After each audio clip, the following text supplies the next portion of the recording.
The night was quiet, the stars above Earth shining like cold diamonds in a black sea. In the small town of Hayden's Ridge, people were asleep. Only one man stood awake, a farmer named Elias, watching the stars from his old wooden porch. He had done this every night since his wife passed away, but tonight felt different. The air was strange, like it was holding its breath. Then it happened. A bright light tore through the sky, burning red and gold. It wasn't a shooting star. It was something bigger, something alive.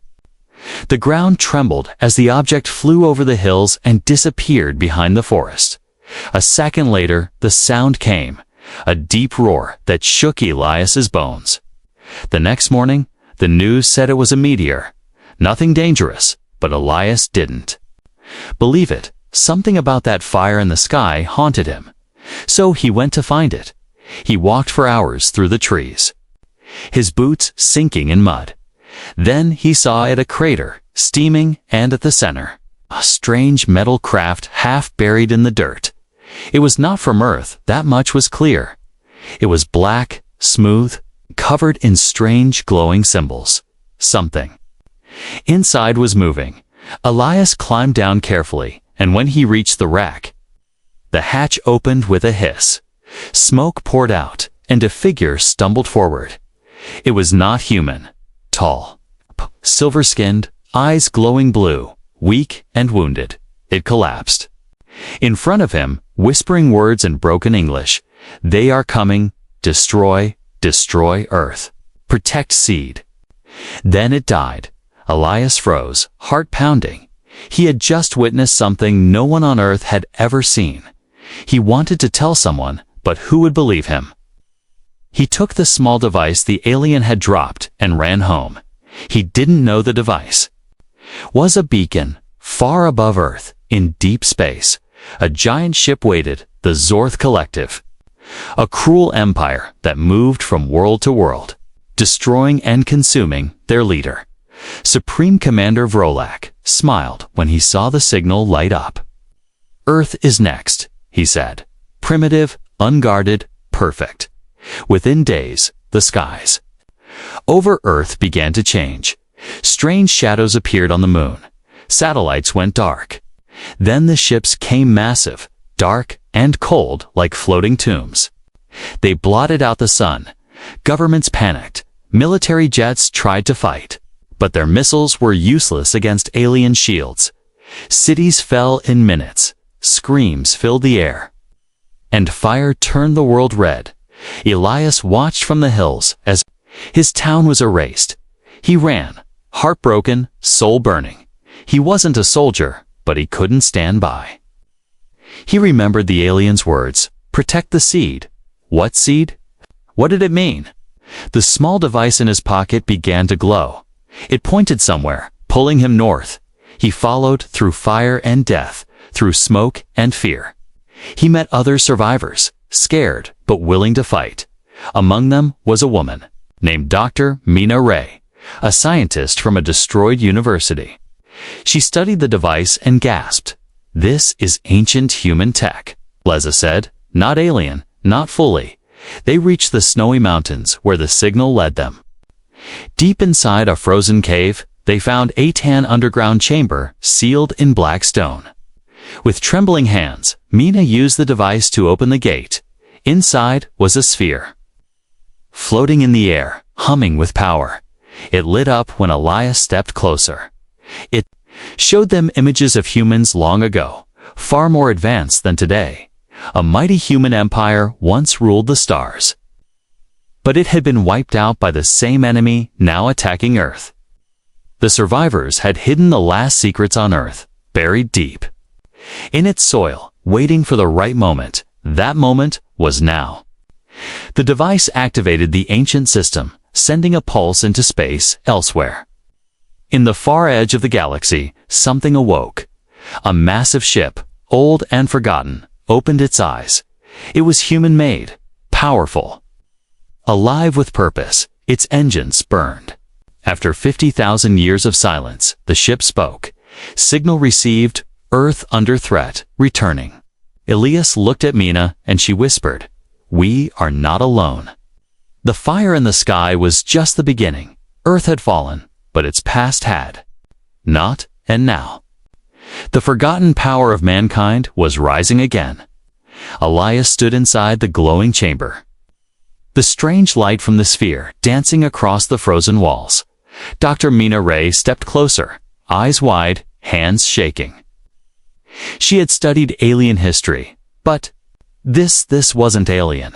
It was something older, something very human, but far beyond anything the world had seen in modern times. This is a memory archive, she whispered. The sphere pulsed again, and the air changed. A soft voice spoke. Not male, not female, something calm and full of sorrow. Project Ember Core, it said. Final protocol activated. Galactic threat confirmed. Images filled the space around them. Tall human figures in strange armor stood beside machines that floated in the air. Worlds burning, cities in the sky falling. The enemy was the same huge, black ships like the ones now invading Earth. And at the end of it all, the humans vanished. They lost the war, Mina said, quietly, but not completely. Elias replied. They left something behind. The sphere showed Earth as it was before. Not just one civilization, but layers of hidden cities underground, vaults sealed in oceans, weapons hidden beneath deserts. A map appeared, showing dots across Earth's secret places built to protect the last hope of humanity. And the most important one was deep inside Earth's core, buried far below where no one could reach, not without help. Mina gasped. They built a power source inside the planet. Elias, it's still alive, still waiting, outside. The world was falling. Alien ships spread like poison clouds. Millions had died. And the leaders of Earth were gone. What was left were scattered survivors. And two humans holding a secret even the enemy didn't know. But the enemy had noticed the signal. They knew someone had activated the Ember Core. A ship changed course, dark and shaped like a giant claw, heading straight for Elias and Mina's mountain. The cave shook, and Elias grabbed the sphere. We have to move, he said. They ran through the snow. Back to the small survivor camp, people looked up, scared, when the sky turned black. The enemy ship arrived, dropping machines that crawled like insects and hunted with laser eyes. Elias and Mina ran, leading the survivors into a narrow canyon. They used traps, stones, and fire to slow the machines, but it wasn't enough. Just when all hope seemed lost, the air above cracked open. A thunderous roar echoed as a massive shape broke through the clouds. It was a ship black, old, covered in dust and battle scars. It wasn't alien, it was human, and it had come back from the void. The ship hovered above the canyon and opened its side. A voice boomed from inside. Board quickly, threat level. Rising, Elias looked at Mina, stunned. Did we just get saved by a ghost ship? He said. Mina smiled. No, we were remembered. The survivors climbed aboard. The ramp closing just as alien drones reached the edge. Inside, the ship was silent, glowing with blue light. Its halls were lined with strange machines and screens.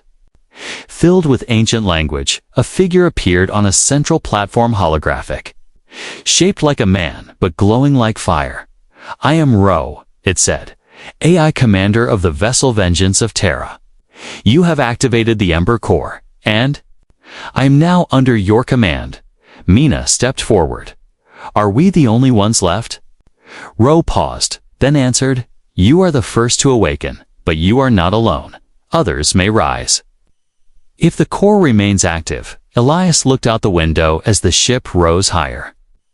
The Earth below was dying, but in space, the fire of human power had begun to return. Ro continued. Our mission is simple: protect the seed of humanity, unlock the Ember Core, and end the war. Elias held the sphere tightly. He didn't know why it had chosen him. A farmer, a nobody. But deep down, he felt something inside him shift, like a door opening. A memory not his own, whispering through his bones. He wasn't just a survivor. Anymore, he was a part of something ancient, something born for war. Ro guided the ship toward the next signal on the map, a ruined research center in the Arctic. Beneath it, according to the sphere, was a control key needed to unlock the Earth's core, but the enemy had landed there too, searching, destroying. Everything a race had begun. Mina trained with the machines inside the ship. The ship taught her how to control drones, access weapons, and scan the enemy. Elias spent hours alone, this sphere beside him. It whispered names, codes, coordinates. It was teaching him, slowly unlocking what his blood had forgotten. The world thought humans were primitive, but now, the truth was waking up. Humanity had once ruled the stars, and now, with the fire of Earth burning behind them, they would rise again. The ship Vengeance of Terra flew silently through the upper atmosphere. It was an old beast of war, hidden in deep space for thousands of years. Now awakened by the Ember core signal, it moved like a shadow over the ruined Earth. Elias stood on the bridge, looking down at the burning planet below. Cities he once knew were now piles of ash. The blue oceans had turned gray with smoke. Mina joined him, holding a small screen filled with glowing symbols. The next beacon is near the Arctic ruins, she said, buried under ice. It might be a command key. Ro, the AI commander, appeared beside them as a shimmering hologram. The Arctic vault contains a memory core and fleet coordinates, he explained. If we recover it, we can call the others. Elias asked. Ro turned, his voice heavy with history. There were once 10 warships like this one, he said. They were scattered across the stars after the first fall. If even one respawns, the balance of power will change. As Vengeance of Terra flew toward the Arctic, the survivors trained, men, women, even teens, learned to use ancient weapons. Mina taught them how to operate defense suits and control drones. The ship adapted to their minds, teaching faster than any school ever could. Elias spent most nights alone, holding the sphere. It whispered to him not in words, but feelings. He saw flashes of a past life that wasn't his. A soldier, wearing armor that shined like fire. A battle above a planet with 3 suns. Screams, war cries, and silence. He didn't know if these were memories or warnings. Suddenly, the ship's alarms screamed. Hostile detected. Ro said. One of the enemy scout ships had tracked them. Vengeance of Terra turned in the air, releasing energy bolts that lit the sky. The enemy ship returned fire, cutting through the clouds like a blade for the first time in this new war. Earth had a ship that could fight back. Inside, survivors watched in silence as the screen showed the battle. The enemy ship was fast, sharp, and deadly. But Vengeance was smarter. Older and full of pain, it fought like a wounded lion defending its last cub. Elias ordered full power. The ship released a pulse that fried the enemy systems. The scout crashed into the sea, vanishing under ice. The camp cheered, but Ro warned them. They will send more, he said. We must move quickly. They landed at the Arctic ruins, a facility buried under ancient glaciers. It was once a human research base, long forgotten by modern history. Inside, the walls were made of living metal. Lights flickered as the Ember sphere activated the doors. Mina and Elias moved carefully. Every room was filled with Eco's equipment turned to dust, chairs still facing old screens. Then they reached the core room. In the center floated a crystal cube, pulsing with soft light. Mina touched it, and her body froze. A surge of data hit her mind, old codes and coordinates. She gasped, tears rolling down her face. I see them, she whispered. The fleet. It's out there. Sleeping before Elias could speak, the ground shook. Enemy troops had landed. Black machines crawling over the ice. They had followed the energy trail. They wanted the cube, and they wanted the sphere. Elias grabbed Mina and the cube. They ran through the corridor as explosions followed. Outside, the survivors held the line, using old turrets from the ship and makeshift barriers. Bullets, lasers, and smoke filled the cold air. Ro deployed Guardian drones, small, fast, and deadly. But the enemy brought something bigger, a creature, part machine, part beast. With metal claws and red eyes, Elias turned back. Facing it alone, he aimed his plasma rifle, heart pounding. The creature roared and charged. Elias fired once, twice nothing. Then the sphere in his pocket glowed bright. His hand moved on its own, twisting the rifle. Changing settings he didn't know existed. He fired again, and this time the beam cut through the creature like fire through snow. Everyone stared. Mina whispered, "It's unlocking your blood." They escaped back to the ship with the cube. Ro connected it to the main system. And something incredible happened. Far out in space, 10 blinking lights awoke, 10 coordinates. 10 ships, all part of the forgotten human fleet. One of them responded immediately. It was called Skybreaker, orbiting a moon in Sector 7. A message came through, receiving Ember core signal, identifying human life, preparing for launch. Elias stared at the screen. It wasn't over, not yet. The fire in the sky had become a storm, and now the old gods of war were returning, one by one. Humanity's greatest weapons would rise again. The air inside Vengeance of Terra felt different. It was no longer just a ship full of survivors. It was now a warship with a mission, a crew, and a target. Elias stood on the command deck, staring. At the glowing map, next to him, Dr. Nina Ray worked on decoding signals from the crystal cube. Behind them, young men and women trained in armored suits. Guided by the ship's AI, Ro, outside the windows, Earth still burned. Alien motherships floated above major cities, dropping machines and fire. But the fear was no longer one-sided. The humans now had knowledge, weapons, and the power of ancient technology. Ro's voice echoed through the chamber. Target identified, enemy base on Mars. Coordinates locked. It is a secondary command post. Lightly guarded, but essential for communication. Elias asked, "Can we win?" Ro replied, with surprise and speed. "Yes," Mina added. "If we destroy it, we break their signal chain, and they won't be able to call reinforcements." Elias nodded. "Then we hit them first." The crew gathered in the launch bay. The Ember suit's sanctioned battle armor, now restored, stood in rows. Elias walked past them. Placing a hand on one suit, it responded, its core lighting up like it recognized him. He didn't say anything. But Mina saw the look in his eyes. He belonged. Here. 10 drop pods were prepared, each carrying 2 warriors above them. The Vengeance aligned its cannons, ready to open the path. Then the countdown began. 5, 4, 3, 2, 1. The pods launched into the black sky, flying toward Mars with a fire trail behind them. Inside his pod, Elias could feel the weight of the armor press against him. But the sphere in his pocket pulsed gently, keeping him calm. He wasn't scared. Not anymore. They broke through Mars' thin atmosphere, landing like thunder. Dust exploded around them. And before the enemy could react, the pods opened. Elias and the others stormed out, rifles in hand, vision sharp, hearts burning. The base was built into the red rock, shaped like a spiked fortress. Alien guards, tall and armored with metal skin, turned in confusion.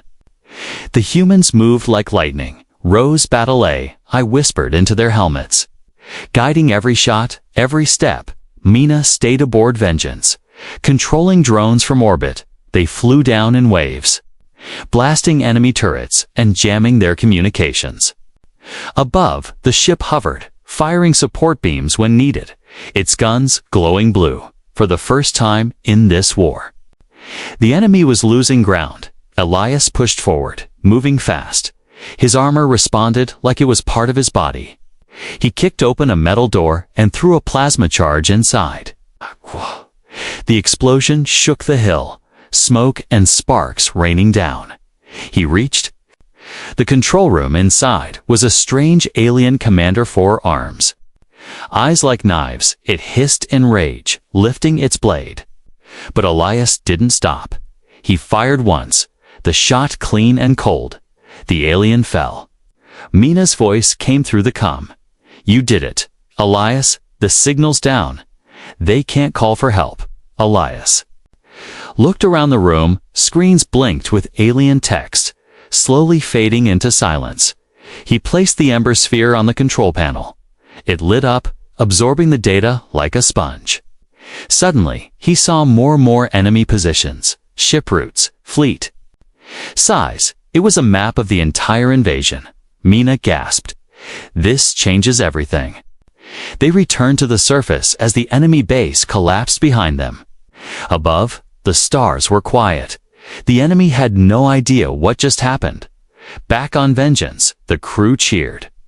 It was the first human victory since the war began, but Elias didn't smile. He knew what came next. "This will wake them up," he said, "and they'll come hard." Rowe confirmed. Enemy will launch retaliation, multiple fleets en route to Earth. Mina looked at Elias. "We need the others." Elias turned to the ship's core. "Send the signal," he said. "Call the fleet, far across space, hidden in moons, asteroids." And Starfog, the ancient human warships, heard the call.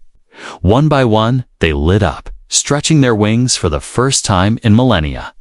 Skybreaker, Eclipse Talon, Iron Crown, Whisper of Fire.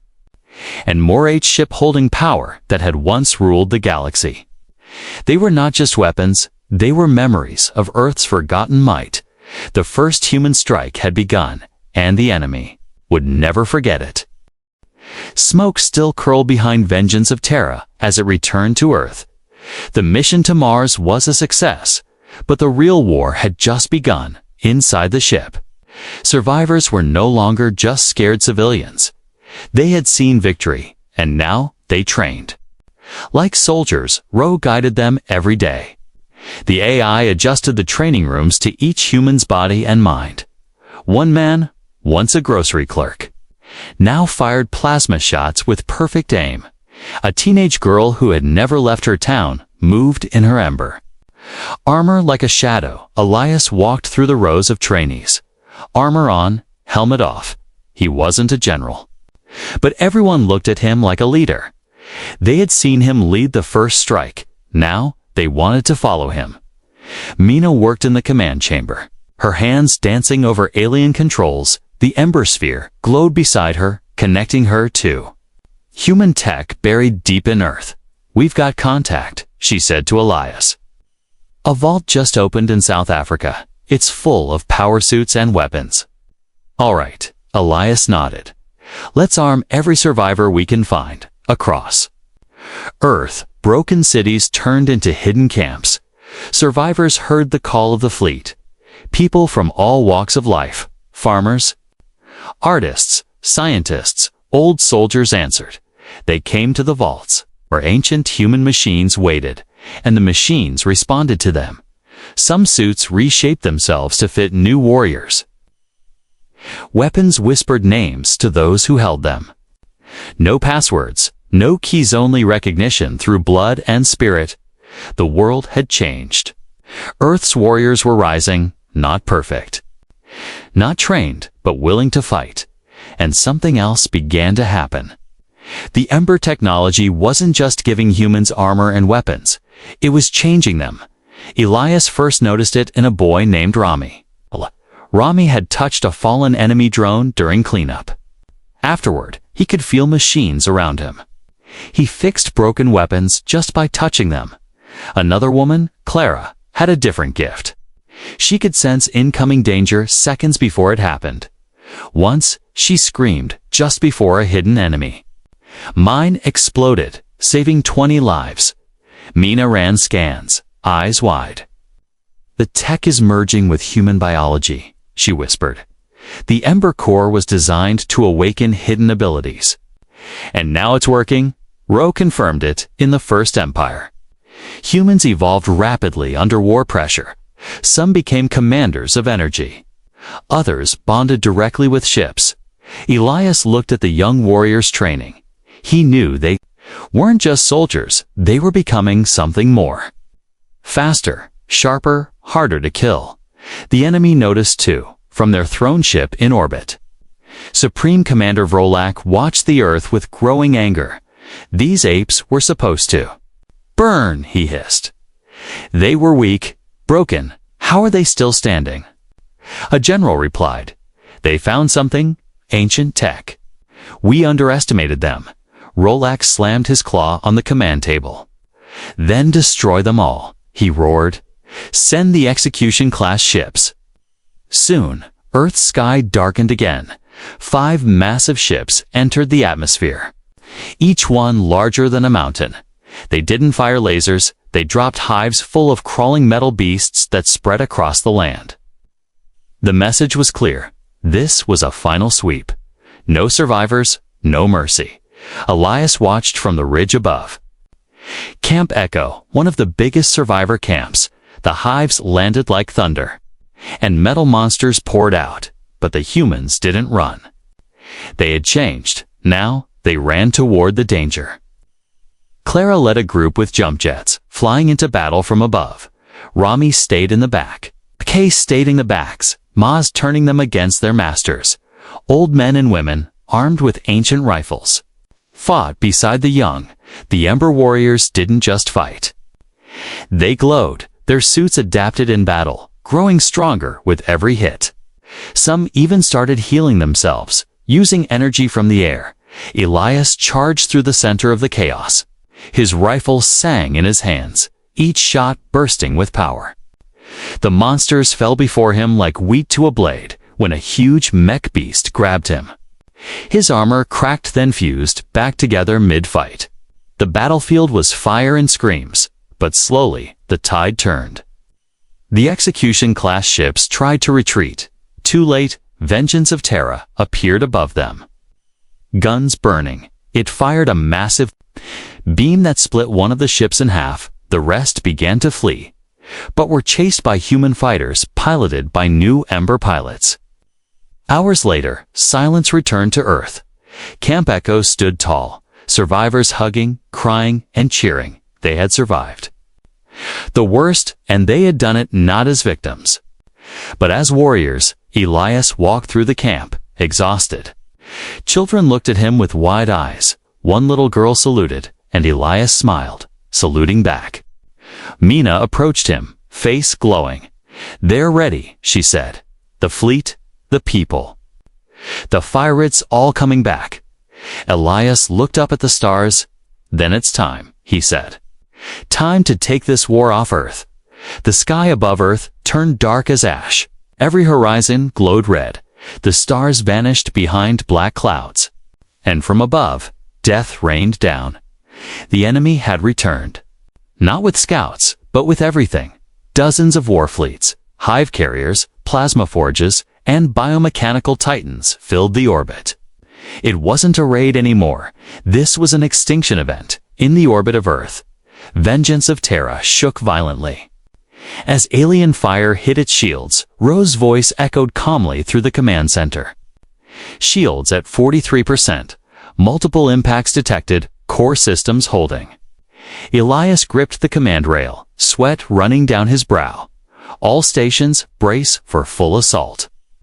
He said, beside him. Mina's fingers moved quickly over the controls. I'm sending out emergency signals to all Allied vaults and fleet ships. She said, they'll come. They have to. The Ember sphere on the table pulsed, bright and angry. It connected with all ancient systems still hidden deep under the Earth, from the ice fields of Antarctica to the buried deserts of the Old World. Human defenses began to awaken, but the enemy was faster, within minutes. Their landers crashed into every major city and survivor base. They dropped machines that walked like insects and screamed like metal beasts. They didn't take prisoners anymore. They came to burn Camp Echo, once a place of hope. was now a battlefield. Clara led a group of Ember warriors through the ruins. She dodged blasts, leaped over rubble, and helped a young boy who had been buried under stone. Rami worked from a hidden tower, fingers dancing on a console as he hijacked enemy ships. He redirected one into the ocean, exploding it before it reached the camp. But there were too many. Everywhere he looked, the sky was bleeding. In orbit, vengeance began to fail. A massive enemy dreadnought locked onto it and fired a black beam that tore through space. The shield cracked, sparks flew, and fire burst through the lower decks. Alarms screamed. And Rose's voice dimmed for the first time. Mina shouted, "We're losing her. The ship can't take another hit." Elias looked at the main screen. Earth was dying below them. He made a decision. His voice cold, "Crash us into the dreadnought," he said. Mina turned, stunned. "We'll die," she said. Elias nodded. "But we'll take their command ship with us." Rose's voice returned, low but steady, confirmed. Manual override enabled, preparing for final burn. The ship turned toward the enemy dreadnought, engines at full.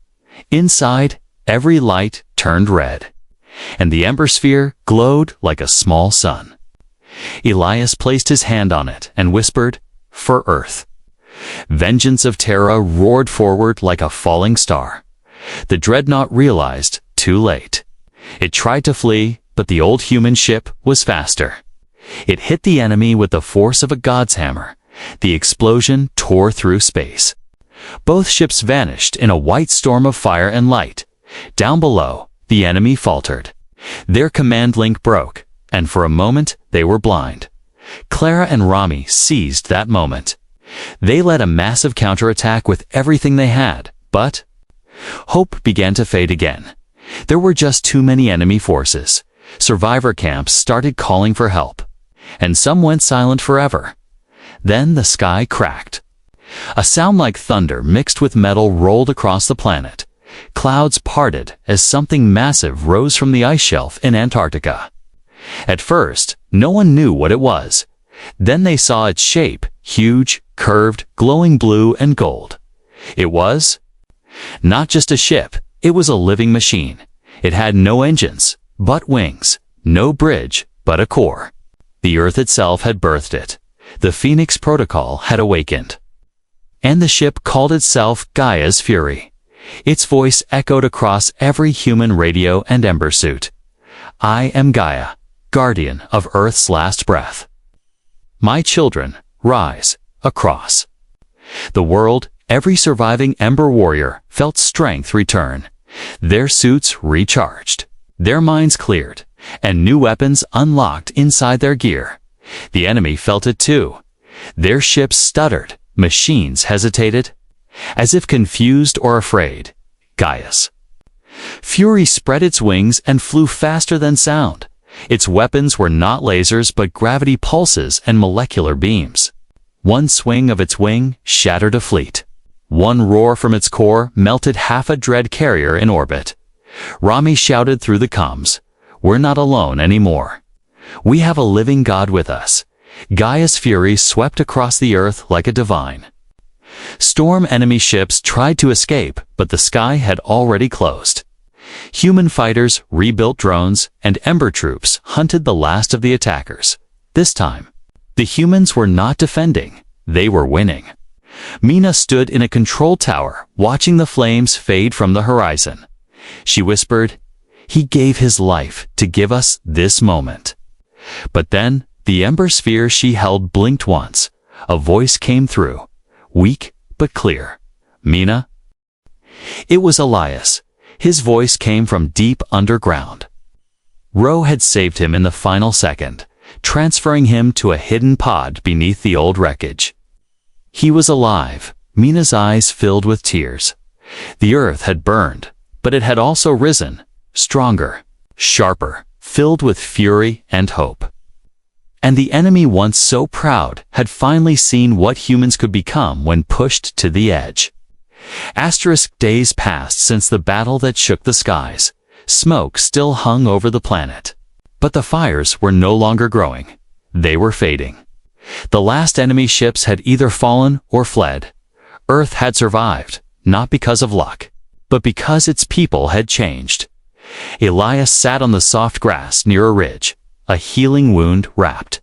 Across his chest, he watched the morning sun rise behind the massive shape of Gaia's Fury, which now floated silently above the land like a guardian. His armor lay beside him, scorched but intact. The Ember sphere still pulsed in his hand, warm, steady, alive. Mina arrived, smiling through tears. "You're really back," she whispered. Elias smiled. "I had to keep a promise." They sat together in silence, the kind of silence that only comes after a storm. The survivors began to rebuild. But it wasn't just rebuilding cities. It was rebuilding the soul of Earth. The people who had once been weak and frightened were now trained warriors. Leaders, inventors. Old technology blended with new spirit. Children ran through camps, laughing. Wearing training helmets and wooden toy rifles they knew the names of. The ships, the battles, the heroes, above them, in low orbit. The forgotten fleet had fully awakened. 9 ancient human warships now circled Earth. Restored and alive, each ship had answered the Ember signal, traveling from the corners of the galaxy. Each one carried secrets, weapons, and stories from the lost human empire. Inside Skybreaker, a council gathered. Not politicians, but warriors, scientists, and survivors. Elias stood at the center, no longer just a farmer. His voice was calm, but filled with weight. "We were once called primitive," he said.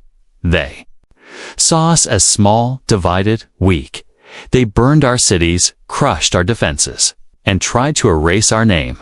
But in fire, we remembered who we were." He looked around the room. "We are not just survivors. We are the future, and the galaxy is about to change." Ro appeared beside him, fully restored and more powerful. He projected a map of the galaxy, showing red zones, empire remains, and unfree planets. "The Zorth Collective is wounded, but not destroyed," Ro said.